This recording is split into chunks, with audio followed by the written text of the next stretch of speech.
I was in Nigeria. That was my first trip to Nigeria in the 80s. But it was 85, 86. And I went with Benson Idahosa. And I met him in Canada years ago. He was very dynamic, very dynamic. When I met him, how many of you are old enough to remember him? Put your hands up high. How many of you are young enough not to remember him? Put your hands up high. Okay. Well, he was an amazing man of God. Amazing man of God. So he invited me to come to Nigeria, and he asked if I would come for 2 weeks. And I said, yes. But when I met him, I did not tell you that. It was in Miami, Florida. He stood on the head table, and he led 5,000 people in a song.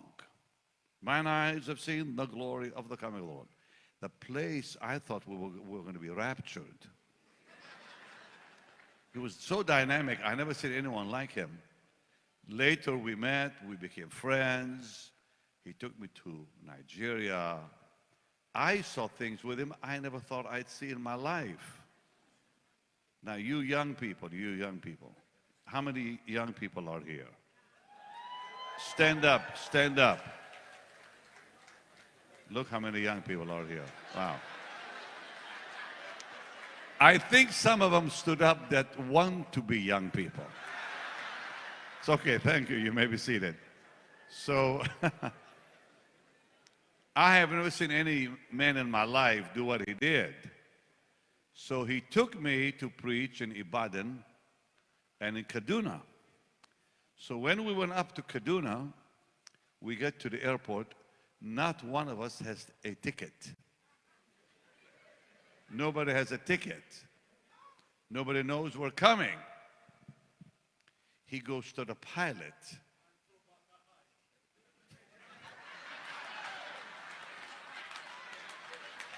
That man spoke in tongues just for me, saying he went to the pilot. He goes right on the plane. He tells the pilot not to go anywhere.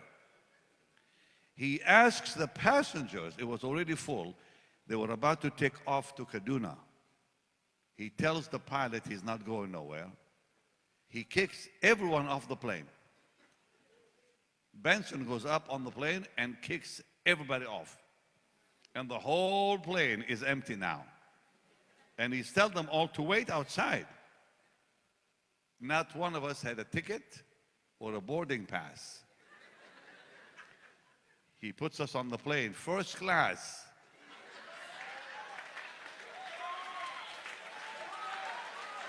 I'm thinking to myself, this man controls the airport.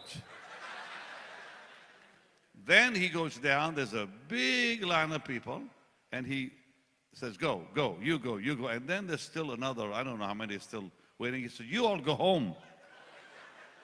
And they all went home. He goes to the pilot, he said, you take off now. And the pilot did.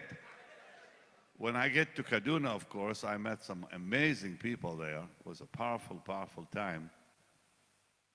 But this man of God was unusual. We're sitting back, this is before, you know, cell phones and before all the new technology, where you had to make, if you wanted to make a phone call, international call, in Nigeria, you had to go to a call-in center or something, like a big, some room somewhere. And you sat down and waited. And somebody was doing the wires, you know, the old wires. This is back in the 80s. And so we waited for 2 hours. A young man comes in. And he gets on his knees. He says, Papa, I have asthma.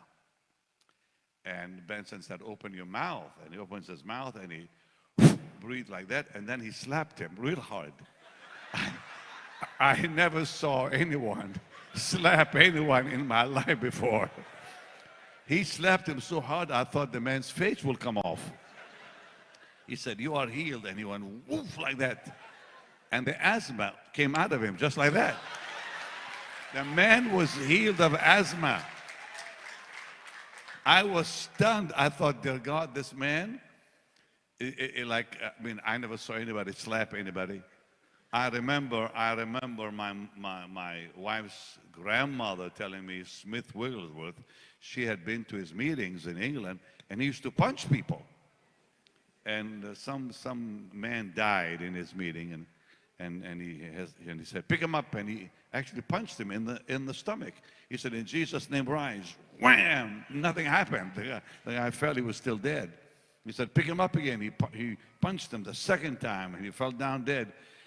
Third time, he punched him in the face, and the man came back to life. And when my wife's grandma told me that he came back to life, I said, I'm glad he came back to life. Otherwise, he would have killed him for sure. But I never saw anyone punch people or slap people to get healed. That was my first experience with Benson. But Oral Roberts told me something. Now, I had not, I wasn't with Oral when he went. It was after I went. And I guess there was a drought in Nigeria. And the president of Nigeria told Benson, we need rain. He said, you'll have it in 2 hours. That's what he said to him. Now, that's Oral told me that. Oral was there with him. And he said it rained exactly 2 hours later. So, people like him are rare. I mean, most of them are in heaven now. There has been many mysterious testimonies of what God did through Archbishop Benson Idahosa. This is a direct testimony from Pastor Benny Hinn himself. As difficult as that may sound to believe, mighty thought-provoking things were wrought by God through Benson Idahosa of blessed memory. We believe that the best is yet to come. God is still raising mighty men. What is your thought on this? Drop it in the comment section. If you enjoyed this video, give us a thumbs up and subscribe for more. Thanks for watching.